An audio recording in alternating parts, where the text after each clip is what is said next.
안녕하세요. 10학년 학생 여러분, 집합과 명제 문제풀이 네 번째 시간입니다. 원래는 3시간으로 계획을 했었는데 영상 분량이 좀 늘어나는 바람에 총 4시간 동안 진행하게 되었습니다. 네, 마지막까지 문제를 열심히 풀어보도록 할게요. 자, 지난 시간에 문제 50번에 1번까지 풀었습니다. 이번 시간은 그 다음 문제 50번에 2번부터 시작하도록 하겠습니다. 양수 x에 대하여 x분의 x제곱 더하기 2x 더하기 2는 x는 a에서 최소값 b를 갖는다. 자, 이 문제는 앞서 봤던 형태의 문제들과 좀 많이 비슷하거든요. 지금 주어져 있는 이 각각을 다들 분해를 합니다. 이렇게 분해를 하게 되면 x 더하기 2 더하기 x분의 2가 되죠. 그러면 x와 x분의 2는 곱하면 2가 되니까 산술기하 평균을 써서 다음과 같이 나타낼 수 있어요. x와 x분의 2의 곱이다. 그러면 이때 값은 2 더하기 2 루트 2로 정리가 되죠. 자, 등호가 성립할 때는 언제일까요? 등호가 성립하려면 x와 x분의 2가 일치해야 되죠. 여야 한다. 자, 따라서 이 조건을 만족하는 x는 루트 2입니다. 즉 x가 루트 2일 때 최소값 2 더하기 2 루트 2를 갖는다. 자, 이렇게 정리를 할 수 있어요. x는 왜 루트 2인가 하면 양수 x라고 이미 전제가 되어 있죠. 우리가 산술기하 평균을 쓸 때는 항상 그 값들이 양수여야 한다는 것 잊지 않아야 합니다. 따라서 최종적으로 마이너스 2a 더하기 b 더하기 3에서 a에 해당되는 값은 루트 2가 되고요. b에 해당되는 값은 최소값이니까 2 더하기 2 루트 2가 되고, 따라서 무리수가 소거되면서 남는 값은 5가 됨을 알 수 있습니다. 다음 문제 50번의 3번입니다. x가 3일 때 3x-8 더하기 x-3분의 1의 최소값을 a, 그때의 x값을 b, 6b-a가 얼마냐? 이번에도 역시 마찬가지 산술기하 평균을 쓰는 문제예요. 3x-8을 3 곱하기 x-3으로 고치면 1만큼이 더 필요한 거죠. 거기에 x-3분의 1을 더한다. 자, 여기에서 산술기하 평균을 요 3분의 x-3과 x-3분의 1을 곱하면 3이 될 테니까 이 부분을 가지고 산술기하 평균을 씁니다. 2 루트 3 곱하기 x-3 곱하기 x-3분의 1이죠. 따라서 약분하고 나면 1 더하기 2 루트 3이라는 값을 갖습니다. 자, 등호가 성립할 때는 언제다? x-3의 3배랑 x-3분의 1일 때 최소값이 1 더하기 2 루트 3이다. 그렇죠? 따라서 x-3제곱이 3분의 1입니다. 그러면 x-3은 플러스 마이너스 3분의 루트 3이 되고요. x는 3 플러스 마이너스 3분의 루트 3이 되죠. 문제에서 x가 3보다 크다 했으니까 이 가운데서 우리가 찾는 x는 3 더하기 3분의 루트 3이 되어야 할 겁니다. 자, 이 값을 b라고 하는 거죠. 문제에서 이 값을 b라고 하자. 그 다음 최소값을 a라고 하자. 그러므로 6b-a는 b에 6을 곱하면 18 더하기 2 루트 3이고요. 거기에 a를 뺍니다. 마이너스 1, 마이너스 2 루트 3. 무리수 부분이 소거되면서 17만 남게 됩니다. 자, 다음 페이지로 넘어가겠습니다. 51번 문제입니다. 51번 문제는 여러분들이 문제를 풀면서 조금 까다롭게 느꼈을 수도 있을 거예요. 천천히 한번 생각을 해봅시다. 두 사람 A, B가 같은 거리를 여행하는데 A는 거리의 반을 V1의 속력으로, 나머지 거리는 V2의 속력으로 갑니다. B는 총 걸린 시간 중 반을 V1의 속력으로, 나머지 시간을 V2의 속력으로 갑니다. AB의 평균 속력을 각각 VA, VB라고 할 때 다음 중 옳은 것은 무엇이냐라고 물었습니다. 기본적으로 속력과 시간과 거리 사이에 관계식이 있죠. 속력은 시간분의 거리로 나타난다는 것. 자, 이걸 기초로 해서 생각을 해야 될 것 같아요. 자, 일단 먼저 A에 대해서 생각을 좀 해볼게요. A는 거리의 절반을 V1의 속력으로 갑니다. 자, 이때 이동하는 같은 거리를 뭐 이렇게 두 지점이 있겠죠. 이 두 지점을 이동을 할 텐데 이 거리를 D라고 할 거예요. 자, 거리 D라고 하자. 그러면 그 거리 중에 절반만큼은 V1으로 갔죠. 그렇죠? 그리고 나머지 절반은 V2로 갔습니다. 그러면 이걸 어떻게 표현하면 좋을까? 평균 속력은 총 걸린 시간분의 이동 거리로 나타내야 됩니다. 이동 거리는 D로 고정되어 있는데 시간이 지금 달라지죠. 그래서 이 식은 시간으로 먼저 좀 정리를 한 다음에 평균 속력을 구해야 될 것 같아요. 그래서 시간은 속력분의 거리가 된다는 것 가지고 먼저 한번 계산을 해보도록 하겠습니다. 이렇게 쓰고 싶은 거예요. 자, 일단 맨 처음에 A에서부터 출발을 해서 거리의 절반만큼을 V1의 속력으로 갔습니다. 그럼 이때까지 걸린 시간이 얼마일까요? 시간은 속력분의 거리니까 V1분의 이동거리 2분의 D가 되죠. 그렇죠? 요게 처음 절반만큼의 거리를 이동할 때 걸린 시간이에요. 여기 첫 번째 시간. 거기다가 두 번째 이동할 때 걸린 시간은 이동거리는 똑같이 2분의 D인데 V2로 나눴습니다. 자, 이것이 전체 시간이에요. 이것이 이제 A가 이동한 시간입니다. 그러면 이 식을 정리해보면 2V1분의 D 더하기 2V2분의 D가 되죠. 따라서 VA는 속력은 시간분의 거리니까 지금 현재 구한 이 값 있죠. 2분의 V1분의 D 더하기 2분의 V2분의 D 그리고 전체 이동거리는 D 이므로 D로 약분을 하고 나면 2분의 V1분의 1 더하기 2분의 V2분의 1분의 1이에요. 통분을 합니다. 통분을 하면 2V1 V2분의 V2 더하기 V1분의 1이에요. 다시 정리하면요. V1 더하기 V2분의 2V1 V2가 됩니다. 자, 다음 두 번째는 B가 얼마만큼 이동했는지를 볼게요. 자, B는 이동하는데 총 걸린 시간의 절반만큼을 V1으로 이동을 했습니다. 이번에는 시간을 기준으로 해서 좀 다뤄야 될 것 같은데요. B가 이동하는데 총 걸린 시간을 T라고 잡을 거예요. 자, 이 T에 대한 절반 이런 의미거든요. 그러면 이번에는 B가 이동한 거리를 구할 겁니다. B가 이동한 거리. 자, 거리는 시간과 속력의 곱이죠. 이렇게 나눠서 보면요. 거리는 시간 곱하기 속력이에요. 자, 이동한 시간을 T라고 했으니까 먼저 처음 2분의 T만큼의 시간은 절반은 V1으로 이동했습니다. V1. 그 다음은 2분의 T는 V2로 이동한 거예요. 우리가 찾는 것은 VB죠. 속력이죠. 속력은 시간분의 거리인데 총 걸린 시간은 T. 이동한 거리는 위에서 본 것과 같아요. 2분의 TV1 더하기 2분의 TV2. T로 나눠버리면 2분의 V1 플러스 V2입니다. 자, 이제 여기에서 한 가지를 좀 살펴봐야 되는데 위에서 봤던 VA에 보여지는 이걸 뭐라고 부르는지 아세요? 이게 바로 조화평균입니다. 수업시간 중에 잠깐 다뤘던 거죠. 조화평균이고요. 여기 아래 보이는 이것이 산술평균입니다.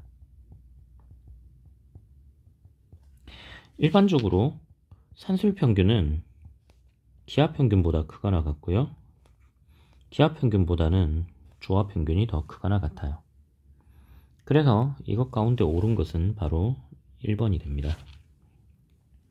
이 부분에 대해서 약간 더 설명을 하면 이런 말도 지난번에 덧붙였었거든요. 산술평균은 arithmetic mean이라고 해서 보통 A라고 쓰고요. 기하평균은 geometric mean이라고 해서 G라고 보통 많이 씁니다. 조합평균은 harmonic mean이라고 해서 H라고 많이 쓰는데 그 모양 자체가 다음과 같이 주어지게 돼요. 2분의 A 더하기 B, AB에 대한 평균, 그 다음 G는 루트 AB로 표기를 하고요. 그 다음 조합평균의 경우는 A 더하기 B분의 2AB로 씁니다. 산술평균은 덧셈의 평균을 의미합니다. 기하평균은 곱셈의 평균이고요.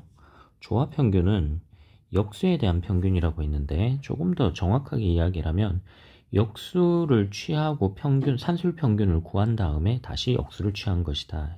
이런 의미예요. 그러다 보니까 이게 어떤 식들이 만들어지는가 하면요. H와 A를 곱한 결과가 이게 G제곱하고 같아지는 식이 하나 만들어져요. 한번 확인을 해보겠습니다. A 더하기 B분의 2AB랑 2분의 A 더하기 B를 곱하면 그 결과는 약분하고 나면 AB만 남죠. 이건 루트 AB의 제곱과 일치하는 걸 알 수 있습니다. 산술평균과 기하평균과 조합평균이 나타내는 관계식이에요. 굉장히 흥미로운 식이 나타나게 되죠. 이 각각의 용어가 등장하게 되는 배경이 있는데 지금은 전체적으로 다 설명하기는 좀 어렵고요. 이 조합평균을 하모닉 평균이라고 하는데 이 하모니라는 말이 음악에서 많이 쓰이잖아요. 현악기에서 현의 길이가 절반이 되면 한 옥타브가 올라가게 되죠. 파장이 절반으로 줄어들게 됩니다. 파장이 절반으로 줄어들면 옥타브가 하나가 올라가게 됩니다. 그러니까 반음이 12개가 올라가는 셈이 되는 거죠. 그래서 피타고라스의 경우는 이 각각에 대해서 2대1로 내분하는 점, 1대1로 내분하는 점, 이런 점들을 찾아서 각각 음계를 만들어냈다, 이렇게 이야기를 하기도 했습니다. 아마 중학교 때쯤 한 번쯤 들어본 내용들일 거예요. 자, 다음 52번 문제로 건너가겠습니다. 52번. 두 조건 PQ에 대하여 P가 Q이기 위한 충분 조건이 됩니다. 상수 A의 최소값이 얼마일까요? 라고 물었습니다. 충분 조건이 되기 위해서는 진리집합 P가 진리집합 Q의 부분집합이 되어야 합니다. 자, 그런데 두 가지 중에서 오른쪽 Q는 조금 명확하게 보이는데 왼쪽이 잘 보이진 않아요. 자, 이건 이전에 허수 단위에 대한 i에 대한 계산에서 이제 본 적이 있을 겁니다. 분모에 있는 루트 x-8과 분자의 루트 x 플러스 1을 하나의 제곱근으로 표현을 했더니 바깥쪽에 마이너스 부호가 생겼습니다. 이건 어떤 경우에 이와 같은 일들이 일어나게 될까요? 기억이 나는지는 모르겠으나 분자에 있던 값 있죠. x 플러스 1은 0보다 크거나 같아야 돼요. 양수이거나 0이면 됩니다. 분자가 0이면 당연히 같아지니까 맞죠? 그에 반해서 분모의 경우는 x-8이 이게 0보다 작을 때 이 조건을 만족하게 될 때 부호가 마이너스로 바뀌게 돼요. 아마 예전에 했던 걸 다시 찾아보면 기억이 날 겁니다. 자, 그래서 이 둘을 연결해서 보면 이 둘이 동시에 성립해야 되니까요. x는 마이너스 1보다는 더 크거나 마이너스 1보다는 더 작거나 같죠? 잘못 썼습니다. 아니에요. 지금 잘못 이야기했습니다. x는 마이너스 1보다 더 크거나 같고 x는 8보다 작아야 돼요. 이것이 q에 대한 조건 a-8과 a 플러스 3 사이에 놓여 있어야 한대요. 자, 그러면 이게 완전히 포함되기 위한 조건이 뭘까요? 이게 완전히 포함되려면 요 마이너스 1이라는 값은 a-8보다 어떻게 되어야 하느냐? 요 a-8은 마이너스 1보다는 더 작은 쪽에 있어야 되죠. 그림으로 살펴봤을 때 이런 형태가 되어야 한다는 걸 의미해요. 기본적으로 그러니까 a-8 마이너스 1 둘이 겹쳐질 수는 없죠. 겹쳐질 수는 없기 때문에 마이너스 1이 더 커야 한다. 그에 반해서 8과 a 플러스 3의 경우는 이 둘은 겹쳐져도 상관은 없거든요. 그래서 8은 a 플러스 3보다 작거나 같으면 돼요. 따라서 a의 경우에는 2항에서 7보다 작아야 하고요. 두 번째 경우 a는 5보다 커야 합니다. 이걸 동시에 연결을 하게 되면 a는 5보다는 크거나 같고 7보다는 작은 숫자가 되어야 한다는 뜻이에요. 거기에서 최소값을 구하십시오 라고 했기 때문에 우리가 찾는 값은 5가 될 겁니다. 53번입니다. a제곱 더하기 b제곱은 16, x제곱 더하기 y제곱은 4를 만족하는 실수 a, b, x, y에 대하여 ax 더하기 by는 알파와 베타의 사이 등호 포함이고요. ab 더하기 xy는 감마와 델타의 사이에 있습니다. 자, 이 각각의 값을 구해서 주어진 알파, 감마, 플러스 베타, 델타의 값을 구하십시오 라고 되어 있습니다.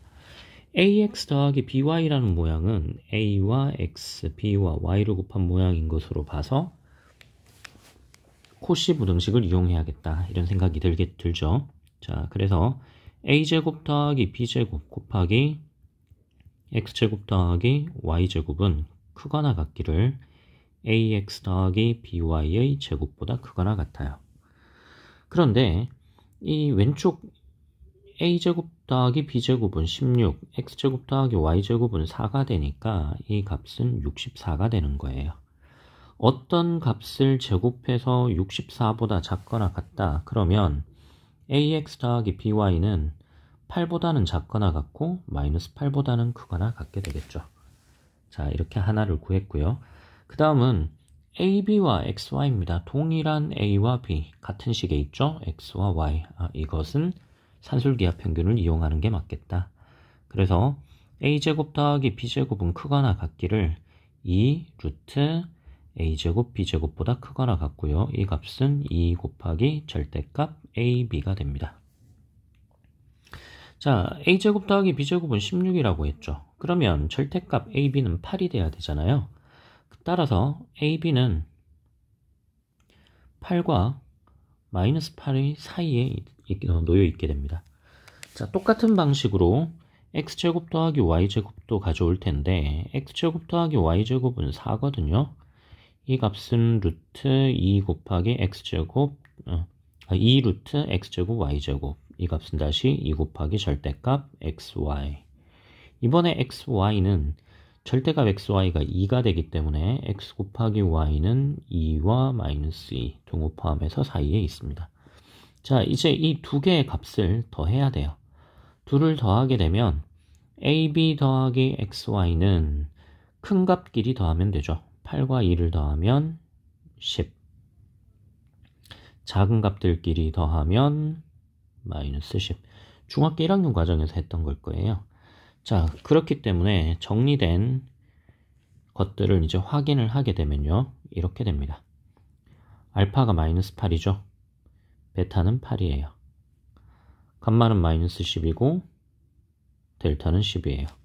따라서 알파, 감마 플러스 베타, 델타는 알파와 감마를 곱합니다. 마이너스 8과 마이너스 10의 곱 더하기 베타는 8이고 델타는 10이고 앞쪽도 80, 뒤쪽도 80 계산값은 160이 되겠네요.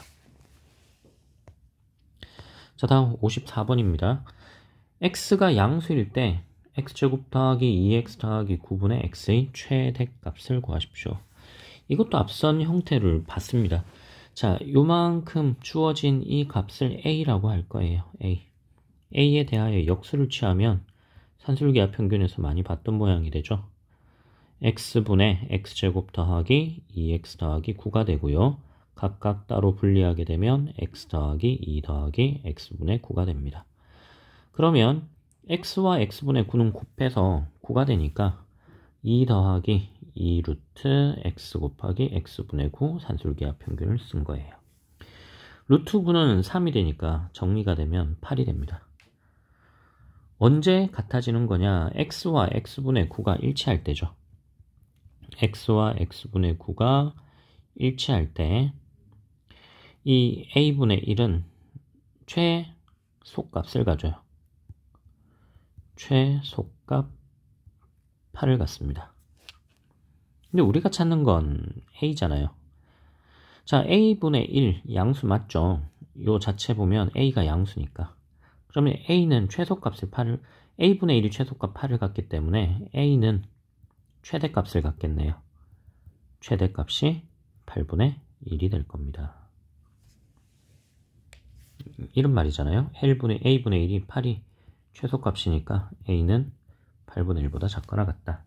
양수의 역수를 취하면 부등호 방향이 바뀌더라. 그 이야기였습니다. 자, 55번. 다음은 세 양수 A, B, C에 대하여 부등식이 성립함을 보이세요.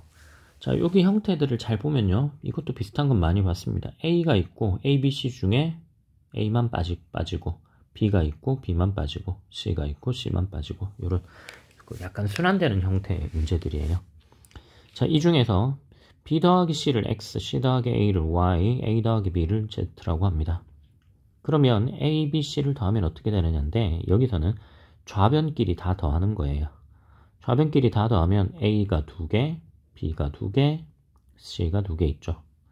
그렇기 때문에 오른쪽은 X, Y, G 곱입니다. 2 곱하기 A 더하기 B 더하기 C가 X, Y, G의 합이에요. 따라서 가에 들어갈 값은 2분의 1이겠네요. 자, 여기는 2분의 1이 대입되더라. 그렇기 때문에 A는 2분의 1 곱하기 Y 더하기 G 마이너스 X입니다. 왜냐하면 하나만 볼게요. 지금 주어진 식에서 A는 2분의 1 곱하기 X 더하기 Y 더하기 G에서 B 더하기 C만큼을 이항한 거예요. 마이너스 B 더하기 C. 근데 B 더하기 C가 X라고 했잖아요. 요 값이 X입니다. 그래서 2분의 1x에서 x를 뺐기 때문에 이 x의 부호가 바뀐 거예요. 나머지도 동일한 방식으로 차례대로 써준 겁니다. 여기까지는. 자, 그런 다음에 b 더하기 c분의 a, b, c 더하기 a분의 b, a 더하기 b분의 c 이것을 다들 아래와 같이 표기를 했습니다. 도대체 이건 어떻게 된 거냐? 뭐 이건 간단합니다. 자, 어떻게 된 건지 보세요. B 더하기 C가 뭐죠? X죠. C 더하기 A는 Y예요. A 더하기 B는 G입니다. 그렇게 해서 B 더하기 C 대신에 X라고 쓴 거예요. 이렇게 C 더하기 A 대신에 Y로 고친 거고요. A 더하기 B 대신에 G입니다. 그럼 분자는 어떻게 된 거냐? A, B, C는 금방 위에서 구했던 이 식들을 가져온 거예요. 그대로 가져오다 보니까 모두 다 2분의 1이 공통이죠. 그래서 전체 앞에 2분의 1을 공통으로 뗀 거다. 그러면 Y가 있고 G가 있어요. Y가 있고 G가 있고. 근데 이 마이너스 X는 어떻게 처리된 거냐? X분의 마이너스 X니까 얼마입니까? X분의 마이너스 X면 마이너스 1이겠죠. 두 번째도 G가 있고 X가 있고 y분의 마이너스 y니까 이것도 마이너스 1이죠. 마지막도 마찬가지 마이너스 g분의 마이너스 g니까 이것도 1이 되는 거예요. 아, 지금 여기 식에서 하나 오류가 있네요. 자, 무슨 오류인가 하면 여기가 x가 아니고 이게 z가 돼야 돼요. 예, 여기 틀렸습니다. 자, 그래서 이 안쪽에서 마이너스 3이라는 값이 발생을 했는데 이 마이너스 3을 따로 떼낸 겁니다. 그게 나예요. 2분의 1과 곱해져서 요 마이너스 3이 곱해진 다음에 나 위치로 갔기 때문에 이때 나에 대입되어야 하는 값이 마이너스 2분의 3이에요. 마이너스 2분의 3이다. 요게 나에 대입되는 값이에요. 가에 대입되는 값 2분의 1. 자, 이제 마지막으로 뭘 할 거냐? 이제 마지막으로 하는 일이 산술기하 평균을 쓰는 겁니다. x분의 y와 y분의 x 산술기하 평균을 썼죠. 쓰고 나면 앞에 2가 곱해져야 되잖아요. 근데 2분의 1이 있죠. 2분의 1 2 곱하기 2분의 1이니까 1이 됩니다. 다음 x분의 g와 g분의 x 역시 마찬가지겠죠. y분의 g와 g분의 y 마지막에 마찬가지예요. 그래서 여기 값은 1이 되겠네요. 다에 들어갈 값은 1입니다. 곱해졌기 때문에 1이 되더라. 거기서 마이너스 2분의 3 이건 나에 계속 들어가야 되는 값들이었어요. 자, 이걸 다 곱하고 나면 여기 빨간색 이제 이 밑줄 그은 부분은 다들 얼마다? 약분하면 1이 되더라. 1 더하기 1 더하기 1이니까 3이죠. 3에서 2분의 3을 빼고 나면 2분의 3만 남습니다. 그러므로 차례대로 가나 다에 들어갈 값이 2분의 1 마이너스 2분의 3 1이 됩니다. 2분의 1 마이너스 2분의 3 1 3번이 답이겠네요. 자, 다음 56번입니다.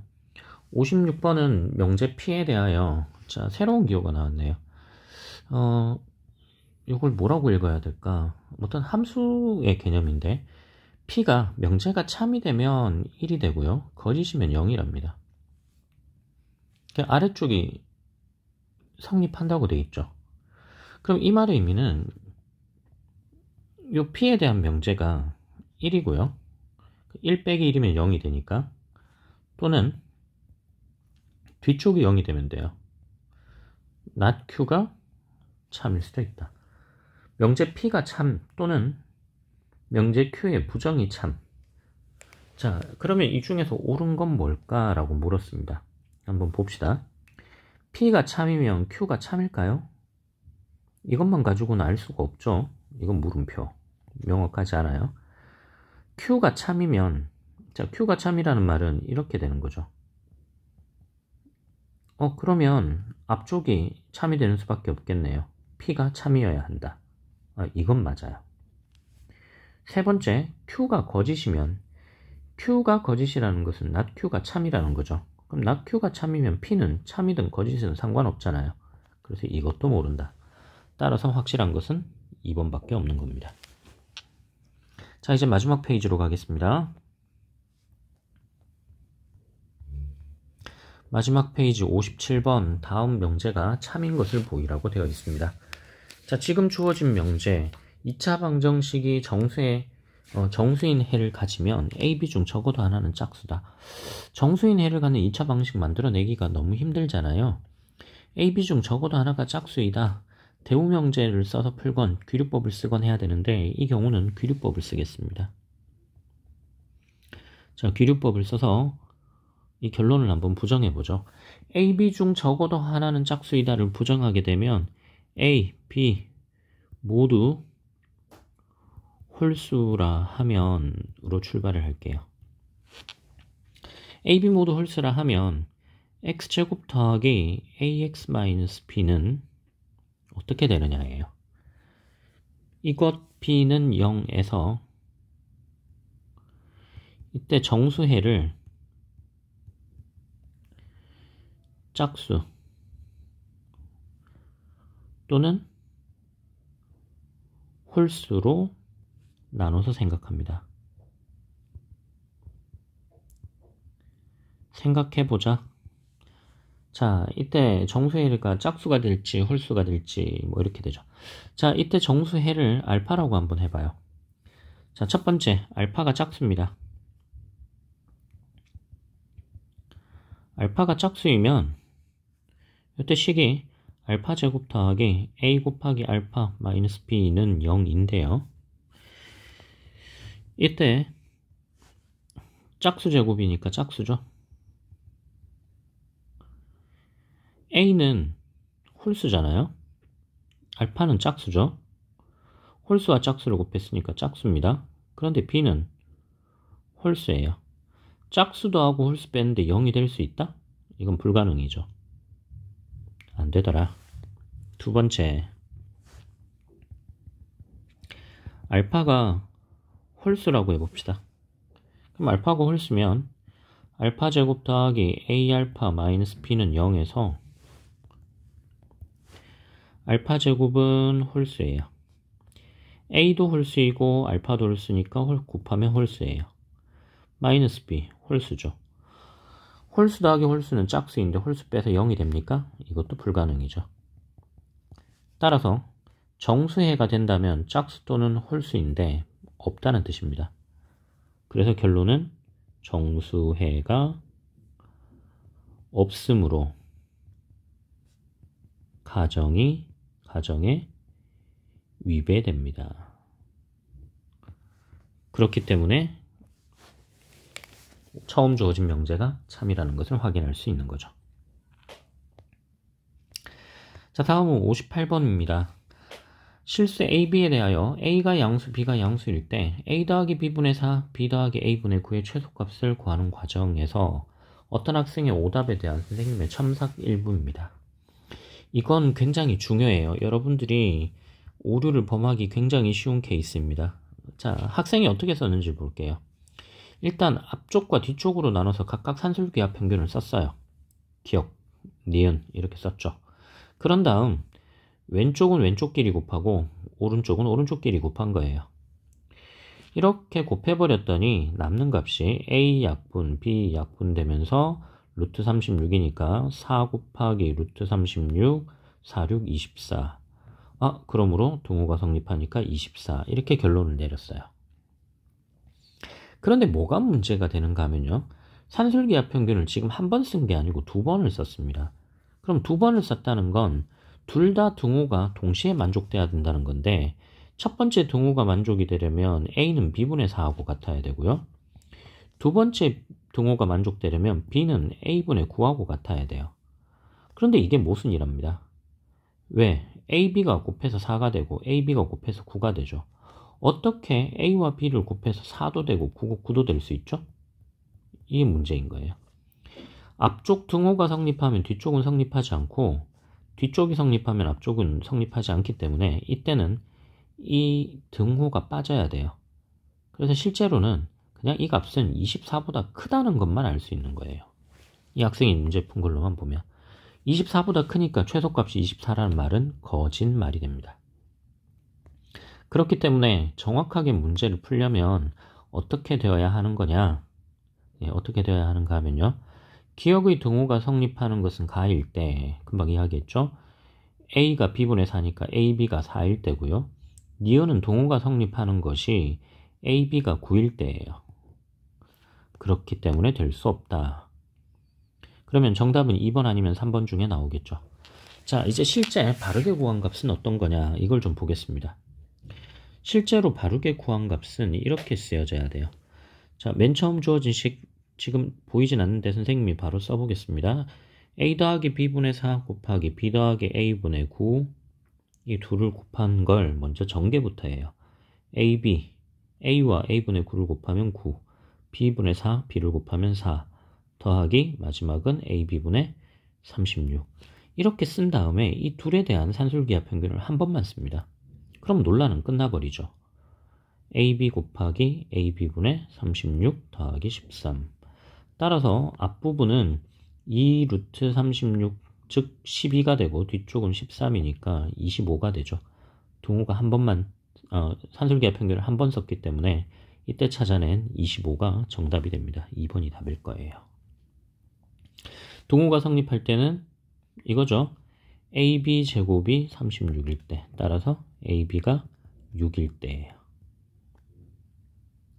절대값 AB가 6이죠. 절대값 AB가 6일 때다.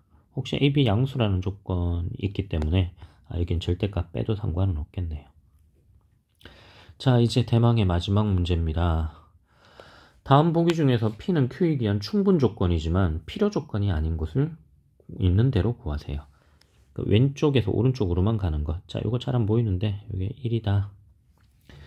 X가 1보다 크면 절대값 X 1보다 크죠? 맞죠? 근데 반대는 안 돼요. 왜? X가 마이너스 2면 거짓말이죠? 그러니까 이건 충분 조건인 건 맞아요. X가 1입니다. 대입해 봅시다. 1을 대입하면 1 더하기 1 마이너스 2죠. 그럼 0이네요. 가능한데 이 2차 방정식은 x 플러스 2와 x 마이너스 1로 분해되기 때문에 x가 2가 될 때 성립하죠. 따라서 반대쪽은 성립하지 않아요. 이것도 충분 조건만 됩니다. 세 번째, 절대값 x와 절대값 y를 더해서 0이 된다는 건 x도 0이고 y도 0임을 뜻해요. 그럼 이 두 개 조건이 똑같잖아요. 그럼 이건 필요 충분 조건이죠. 이것은 틀렸습니다. 자, 그래서 정답은 2번입니다. 자, 이렇게 해서 총 4시간 동안 문제를 굉장히 많이 풀었습니다. 59개 문제를 풀었는데 이번 단원 학습하면서 했던 기본적인 내용들이 여기에 나와 있는 이 59개의 문제에 충분히 녹아 있다고 생각해요. 여러분들이 시간이 날 때마다 한 번씩 반복해서 문제를 봐주면 다른 문제집에 있는 것들도 충분히 해결할 수 있을 거다, 그런 생각이 듭니다.